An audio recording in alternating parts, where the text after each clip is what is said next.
All right, so good afternoon. Today we are continuing the mini module on freedom and independence in business.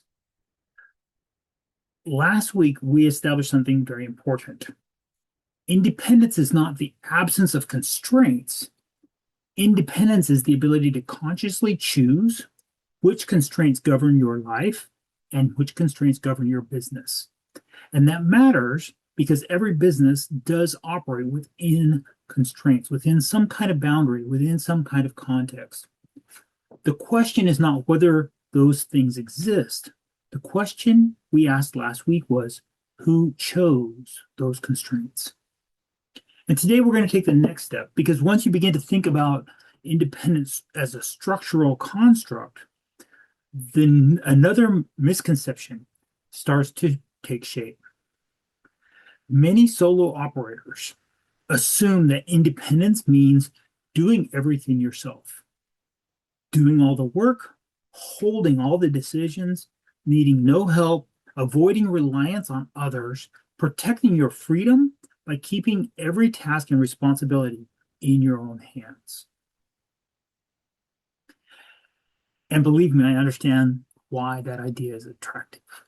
It sounds strong. It sounds disciplined. It sounds self-reliance. It sounds like control. But it's often not practical in the real world. So here's the governing idea for today. Business independence is not self-sufficiency. It is choosing and governing the dependencies that are strengthening your individual personal agency. Business independence is not self-sufficiency. It is choosing and governing the dependencies that strengthen your agency. And the supporting line underneath this idea is that healthy independence is not isolation, it's governed in interdependence. And before we go any further, I want to define one word very clearly, because the entire lesson depends on the meaning of this word. Agency. Agency is the capacity to make decisions, take action, and accept responsibility within the conditions that you're actually living within. Agency is at 5 different levels. And in the space that we're operating in the marketing agency world, the word agency gets conflated with the 5th layer, the public entity, which is called an agency. But I'm talking more about level 0 and level 1, where agency is about what you choose, not fantasy control, not total power over your own life, not the ability to remove consequences from your decisions. Agency, the way we're talking about it today, is your very real ability to decide and act within the bounds of reality. And that is important because business independence is not about becoming dependency free. It is about learning how to exercise agency well while remaining inside the real structures, relationships, and dependencies that make business possible. So this lesson is not about telling you to build a team. It is not about outsourcing tactics, and it's not about hiring advice, and it's not about collaboration hype. It is about understanding the business meaning of dependence, interdependence, and agency. Because every business depends on something. Every business depends on someone. Every business depends on some context. The question is not whether the dependencies exist. The question is, what kind of dependence is governing your business? What kind of dependence is governing the business? And let's start with the misunderstanding. I want to frame it very sympathetically because I do not think most operators are refusing structure because they hate discipline. I think many of them are choosing or trying to protect flexibility on purpose. They're trying to preserve optionality. They're trying to remain open to new possibilities. They don't want to commit too early to a niche, an offer, a process, a model. And in their mind, in this way of thinking, refusing structure feels like preserving freedom. So they avoid making the system more definite. They stay broad, they stay flexible, they customize every opportunity, they keep things loose. It's going to be okay because they don't want to close off possible futures. And therefore they don't systematize the present. And this misunderstanding is what this particular slide is trying to show. On the left, we're trying to avoid early commitment. On the right is the resulting refusal to systematize. And that result is usually not more freedom. It is usually excessive customization, overfunctioning on the part of the operator, hidden fragility in the relationships. And it turns into reduced optionality later because of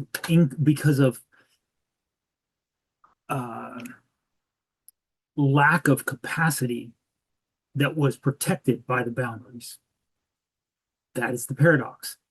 The person thinks they're preserving their flexibility, but the refusal to build structure means that the business has become dependent on their personal rescue, their manual adaptation, and their constant reinterpretation.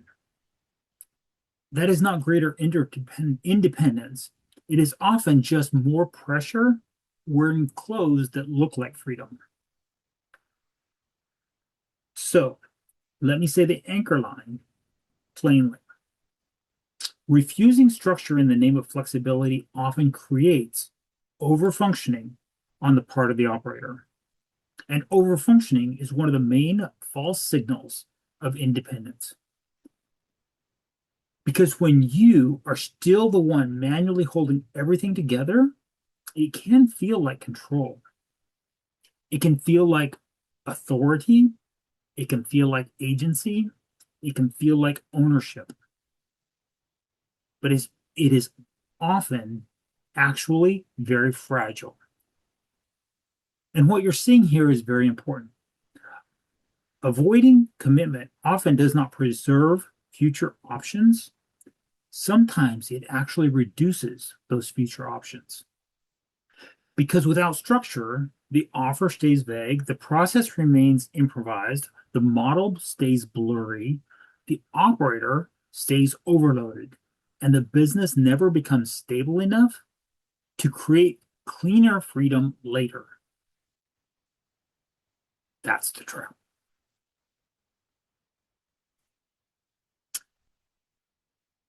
So let's get more precise about where that trap comes, because not all dependence is the same. And this is where the lesson deepens. The point is not dependence is bad. The point is some dependencies strengthen agency, some quietly replace it. Some dependencies strengthen agencies, some dependencies quietly replace agency. And that is why this slide matters. On the left are forms of dependence that can increase agency. And on the right are forms of dependence that can reduce agency. And I'm probably pointing to the wrong sides of the screen. The difference is not merely whether another outside person or system is involved. The difference is whether the dependence is visible or hidden, governed or ungoverned, bounded or blurry, mutually beneficial or structurally distorting. So look at the left side. A documented contractor relationship can increase agency. Why? Because the role is visible, the scope is clear, the dependency is structured, and your business becomes less fragile because the function is not carried only in your own head. Or we can talk about the accountant advisory, which can increase agency because it sharpens judgment without replacing your judgment. You're not asking the accountant to become your emotional rescuer or your decision maker for financial planning that is rightfully your responsibility as the business owner. You're using their expertise in a bounded way that improves your clarity. Similarly, community support can increase agency when it sharpens your judgment, helps you clarify the decisions you're making. Platform infrastructure can increase agency when it gives you a stable operating capacity without quietly replacing your ability to think about how to solve your clients' problems. On the other hand, dependencies that reduce agency look like an invisible key person, because if one person carries crucial operational knowledge and the system depends on them in a way that is undocumented and unclear, then your business is not more independent, it is more exposed. It has higher risk. Or an accountant might be rescuing your agency or reducing your agency because you're depending on them to rescue you. That is different from accountant advisory.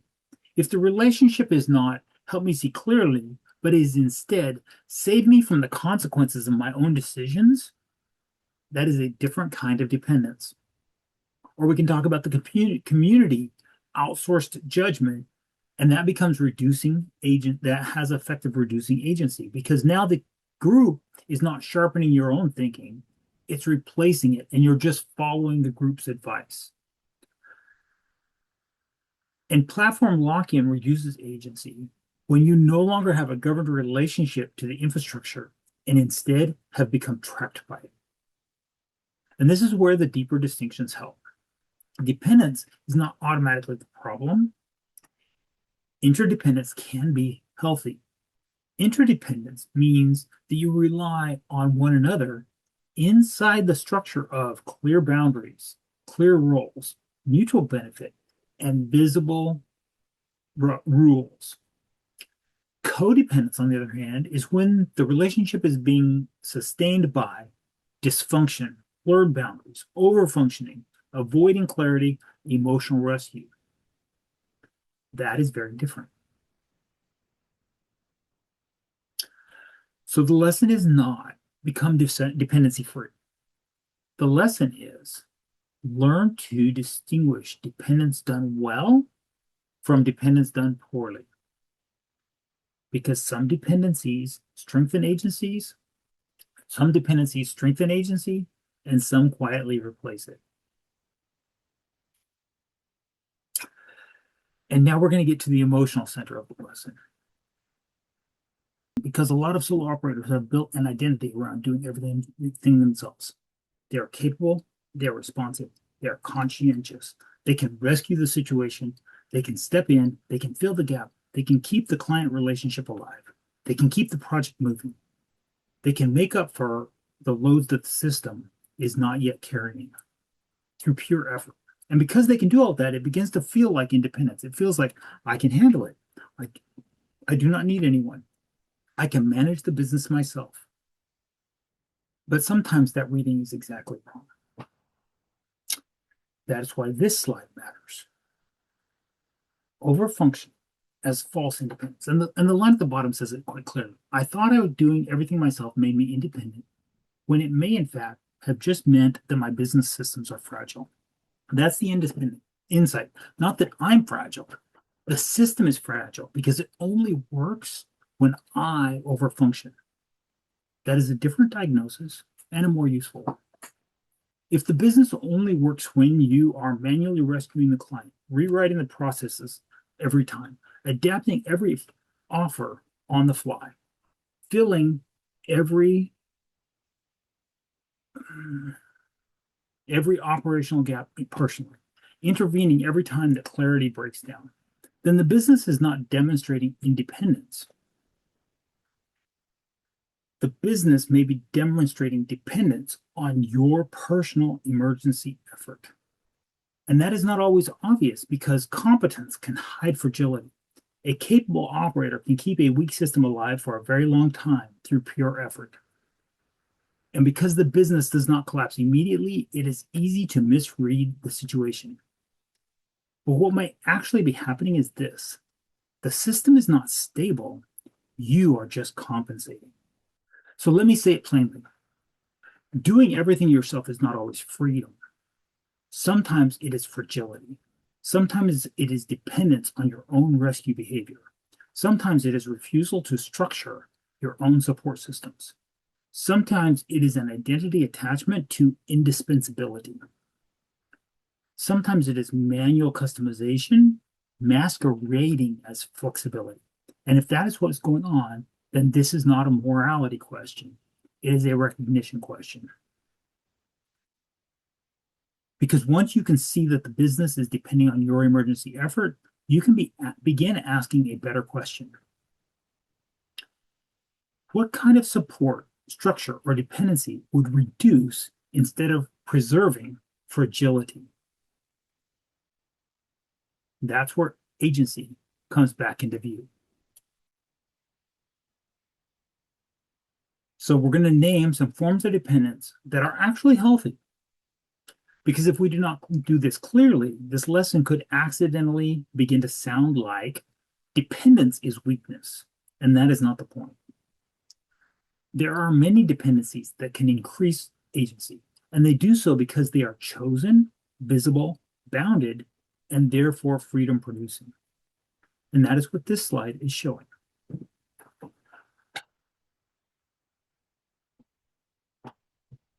Reliable bookkeeping increases agency, not because bookkeeping is glamorous, but because clarity around money reduces noise, reduces confusion, and improves decision quality. Documented systems increase agency because now the business is less dependent on memory, improvisation, personal rescue. Technical support can increase agency when the scope is clear and the relationship is governed. Referral partners can increase agency when the relationship is not merely accidental, but is structured and mutually understood. Advisory relationships increase agency when they sharpen and enhance your judgment instead of replacing your judgment. Structured communities can increase your agency when they help you think better without asking you to surrender your own decision-making authority. Platform infrastructure can increase agency when it gives you a stable operating environment. And a practice environment can increase agency when it lets you develop skills without requiring a paying client to absorb the cost of every experiment. And that last one is especially important in an economic system that revolves around the high-level operating system. If, as a freelancer, you only get to practice the technical skills when you have a paying client, then your learning environment is governed by client risk. And that is reducing your agency for your business. Because now experimentation is dangerous, practice is constrained, and technical growth depends on live consequences. A governed practice environment changes that. It lowers fears.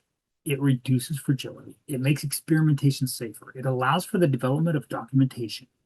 It gives you room to build competence without requiring mistakes to happen in front of paying clients. And that is why some dependencies are not compromises, they are infrastructure. And healthy dependency is not weakness. It is often the structure that makes better freedom possible later.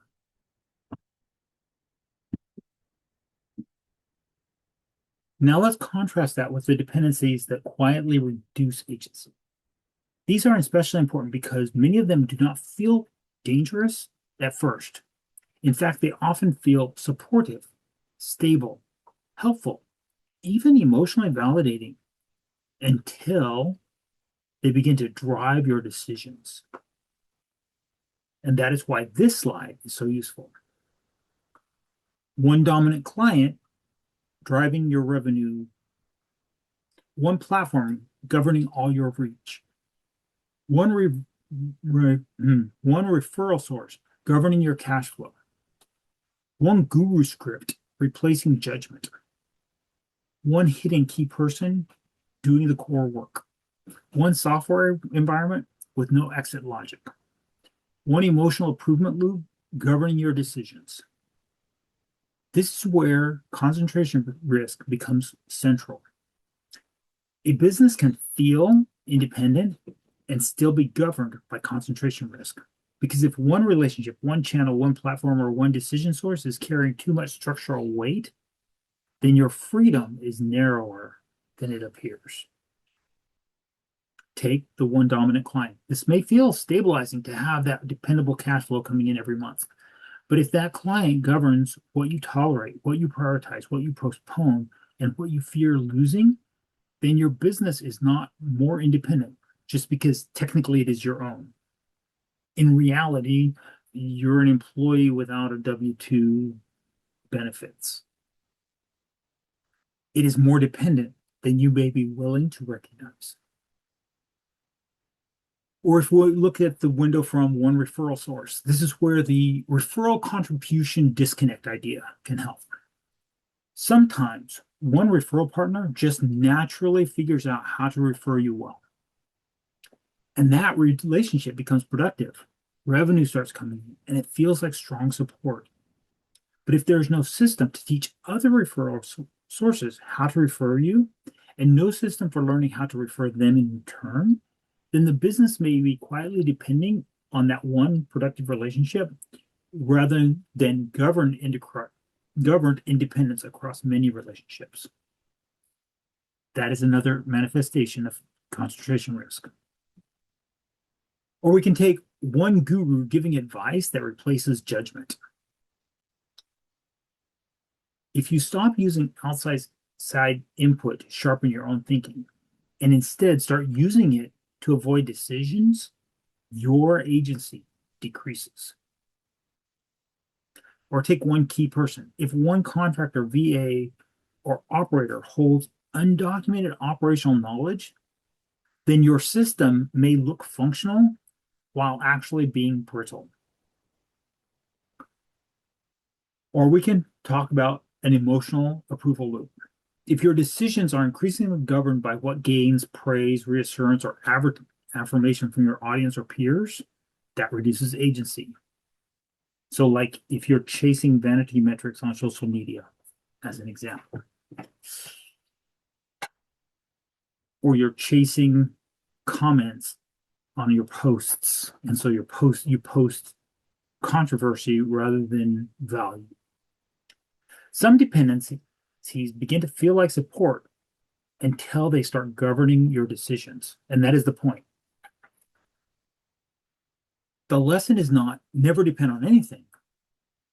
The lesson is notice which dependencies are supporting agency and which ones are replacing agency without you even noticing. And now let's make the relationship distinction even more explicit. Because support is not the same thing as enmeshment. And that difference matters. Healthy support has clear boundaries, bounded expectations, visible structure, mutual benefit, increased clarity, increased agency for both parties. Unhealthy enmeshment has blurred roles, emotional rescue, unclear boundaries, invisible dependence, avoided clarity, reduced agency. This is a very useful contrast because many business relationships are not unhealthy because there's another person involved. They become unhealthy when the relationship is being sustained by confusion. Who owns what? Who decides what? Who is rescuing whom? What is the scope? What is the emotional obligation rather than the structural agreement? What is being tolerated when clarity feels costly? Healthy support increases clarity. Unhealthy enmeshment preserves confusion. And this applies in more places than most people realize. It applies in client relationships.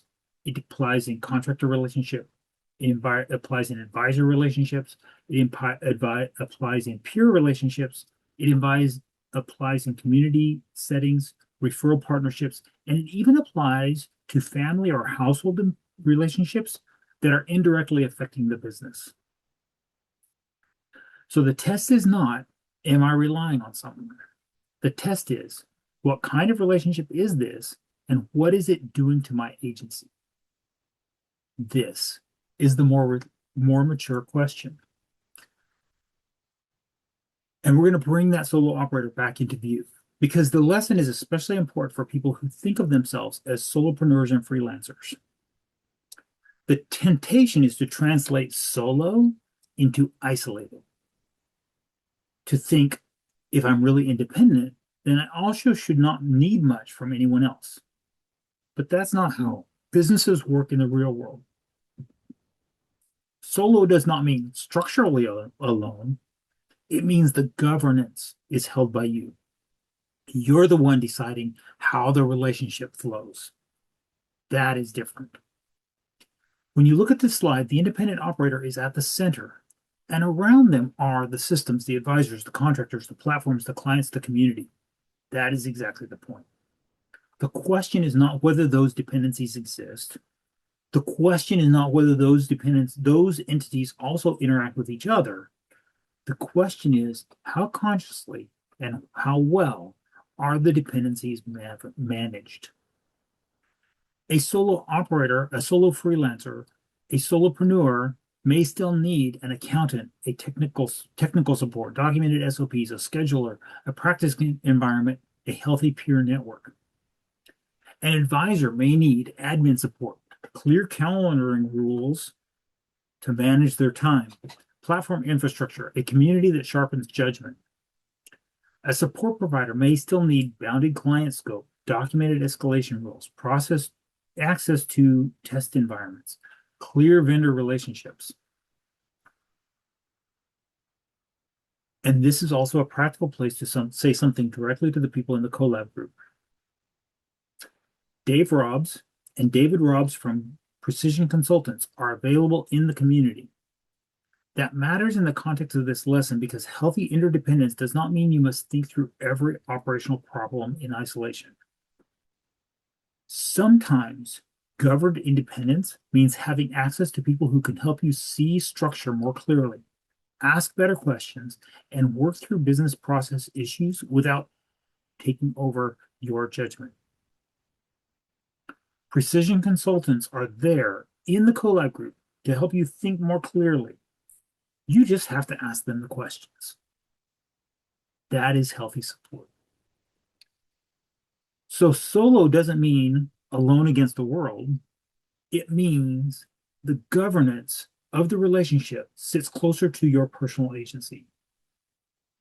That is why this lesson is about governed interdependence. Not because dependence disappears, but because you are more directly responsible for choosing and governing the dependence. So let's slow down and ask a few questions. Not workshop questions, recognition questions. The point is not to accuse yourself of dependence. The point is to understand what kind of dependence is governing your business. And again, I picked 4. I started with about 10 on this list. They are representative only. Questions like, what resources does your business depend on? Which of those dependencies are increasing your agency? Which of those dependencies decrease your agency? You're welcome, Dave. Which dependencies decrease your agency? Where is concentration risk governing your behavior? What support structures are you treating as a weakness that actually may be necessary infrastructure? And these are good questions because they do not assume that the problem is dependence. They help you name and clarify and identify which dependencies are healthy and which dependents are hidden, which dependence is replacing judgment, which dependence is really a manifestation of concentration risk, which dependence is actually a missing operational system, and help you identify which support might make the business stronger if you stop moralizing about it as a weakness and embrace it as a operational system to strengthen, maybe through the help of Dave and David Robbs. Sometimes the key shift in a lesson like this is simply realizing I do not need to eliminate all let me start over. I do not need to eliminate all dependence. I need to understand what kind of dependence is governing the business. That is a healthier question. So we're going to bring it home. Some dependencies increase agency. Some dependencies replace agency. We're trying to create agency for ourselves in our lives. If we wanted someone else to govern our decisions, we'd go be employees. But every business depends on external resources, depends on connections to external assets, to external entities. Some of those dependencies are hidden concentration risks. Some of those dependencies are fragile and overfunctioning. Independence is not the elimination of all support. Independence is choosing and governing the dependence that you have well. That is the closing resolution. That is the closing realization. Healthy independence is not isolation. It is governed interdependence. So if you leave with only a few things today, let them be these. Business independence is not self-sufficiency. Doing everything yourself is not always independence. Sometimes it is demonstration of fragility. A business can feel independent and still be governed by concentration risk. Some dependencies increase agency. Some dependencies replace agency. And healthy independence is not isolation. It is governed interdependence. That is the foundation for the final lesson in the mini module, which is coming next week. Because once you see that freedom does not come from doing everything yourself like last week, and it comes from having relationships that are well governed this week, you're ready for the realization next week that freedom comes from systems, not from hustle. And just for a political soapbox tie-in, just a moment if you'll indulge me. We've been talking about business, but this also applies in the public sphere. Legal freedom comes from clear societal rules that govern the behavior of others and ourselves, but especially others who are in positions of power that might otherwise unjustly deprive the marginalized and disenfranchised of their agency. Legal freedom comes from clear rules that govern the behavior of others and ourselves, but especially those others that are in positions of power that might otherwise use that power or their freedom to unjustly deprive the marginalized and disenfranchised of agency, of their personal freedom to live their life. Thank you for thinking through this with me today.